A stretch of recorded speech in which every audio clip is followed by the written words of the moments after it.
Oi, pessoal. O que eu estou pensando? A minha cabeça sozinha começou a devagar. Então, lá em 1856, nós estamos em 2023, saiu a tal da teoria da evolução, que hoje, até hoje, o público não sabe do que se trata. E tem muito a ver conosco, né? De onde nós viemos, o que nós somos, enfim, acho que é muito importante a gente saber isso. Depois ficam atrás de misticismo, de filosofias, por que estamos aqui, de onde viemos. Se não se entende o básico das coisas, né? Então, me sinto na obrigação de comunicar, né? De uma forma que eu acho que é uma forma simples. Então é assim, existe a seleção natural e existe a seleção sexual. E nem todas tratam da sobrevivência do indivíduo. Tá? Por exemplo, se você é um esquimó, você tem uma enzima lá que favorece a digestão de gordura, tá? Que as outras pessoas de outras partes do globo não têm. Então, se você nasce sem essa enzima, você morre.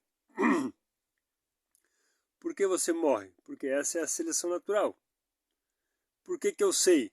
Porque a população toda de esquimós tem essa enzima. Os que não nasceram sem, morreram. Isso é seleção natural. Simples. Tá vendo? Não é tão dolorido aprender. Outro exemplo. Durante um período lá dos países nórdicos, eles dependeram muito do leite. Tá? Então, por isso, hoje eles têm mais de 90% da população pode digerir leite. Enquanto nós aqui nas Américas, fica na faixa de 40% a 50%, né, da população que pode digerir leite. Por quê? Porque durante algum período lá da história dos países, alguns países nórdicos, eles dependeram muito do leite. Então, quem nascia sem a capacidade de digerir o leite, tinha pouca chance de sobrevivência. Morreram. Por isso a população lá, suíços tal, 90% da população consegue digerir leite. Não é que eles se adaptaram, que o indivíduo desenvolveu, né? Não tem, morre. Seleção natural, fica com capacidade, tá? É assim. Agora, adaptação cultural, né, que a gente tenta trazer a evolução para nós, que nós nos adaptamos à mudança de ambiente. Isso é uma flexibilidade que os organismos têm, né? Mas isso é ditado geneticamente também, tá? Essa flexibilidade para se adaptar a diferentes situações, diferentes mudanças, diferentes ambientes. Mas é limitada. Essa que eu falei é a seleção natural. Darwin também mencionou a seleção sexual, que também não tem nada a ver com o indivíduo em termos de sobrevivência. Pelo contrário, a seleção sexual, vou dar um exemplo já que fica mais fácil, a cauda do pavão, tá? Enorme, brilhante, pesada, aquilo não ajuda em nada a sobrevivência do bicho, pelo contrário, ele fica mais pesado, fica mais visível, mais lerdo, mas ele quer, não é que ele quer, ele tem aquilo ali para impressionar a fêmea, que não tem nada daquilo, não é colorida, não tem aquele rabo enorme, para acasalar. Então a seleção sexual ela funciona contra o indivíduo também, né? Muitos pássaros também têm rituais, né, cansativos de conquista de fêmea, tudo, um gasto de energia, às vezes ficam dias nisso aí, também trabalha contra o indivíduo. E todas os coloridos dos pássaros, geralmente machos, né, também fazem deles mais vulneráveis. Então a seleção sexual trabalha mais do que nada contra a sobrevivência do indivíduo. Tá? Mas por que existe isso?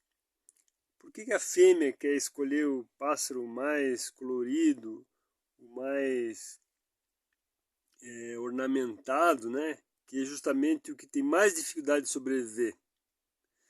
Porque ali ele prova que mesmo tendo todo aquele aparato, ele consegue sobreviver. Então a capacidade dele é muito superior à de que a pássaros, por exemplo, que não tem uma plumagem tão grande ou tão colorida.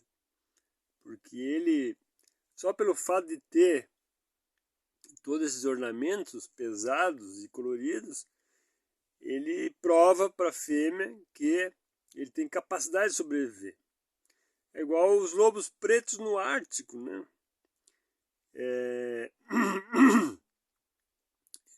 Tiveram a infelicidade de nascer pretos num lugar branco, lá na neve. Então, o lobo negro, às vezes você vê, geralmente é o que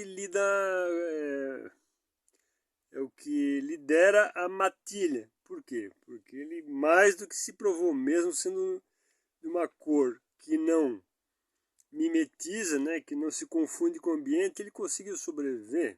Então, a seleção sexual é isso aí. Então, tem a ver mais com a sobrevivência da prole, mais do que do indivíduo, né?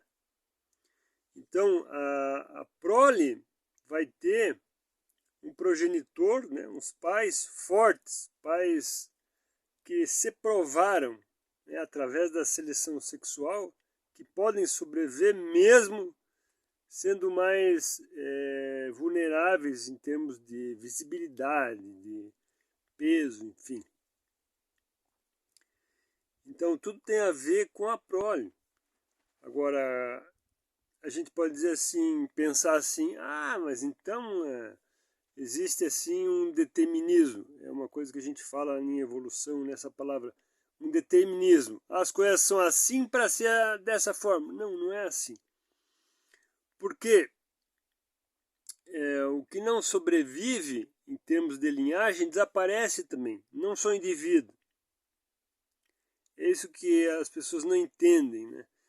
Como é que nós fomos chegar nesse ponto tão complexo, tão perfeito, né? Por que existe por que a seleção natural, a seleção sexual é tão perfeita em selecionar, em fazer com que a próxima geração venha mais forte, como se fosse uma coisa determinada, né?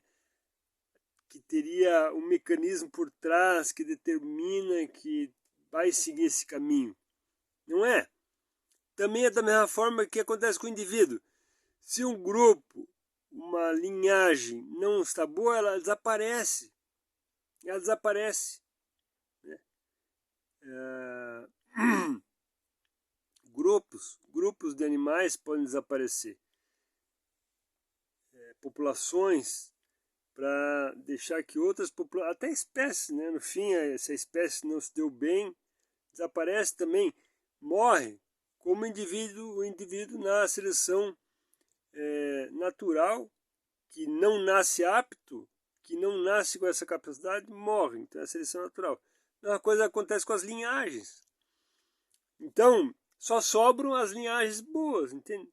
Boas em termos de sobrevivência. Só sobram as linhagens boas em termos. Só sobram as características que dão aptidão para que os grupos, a linhagem sobreviva.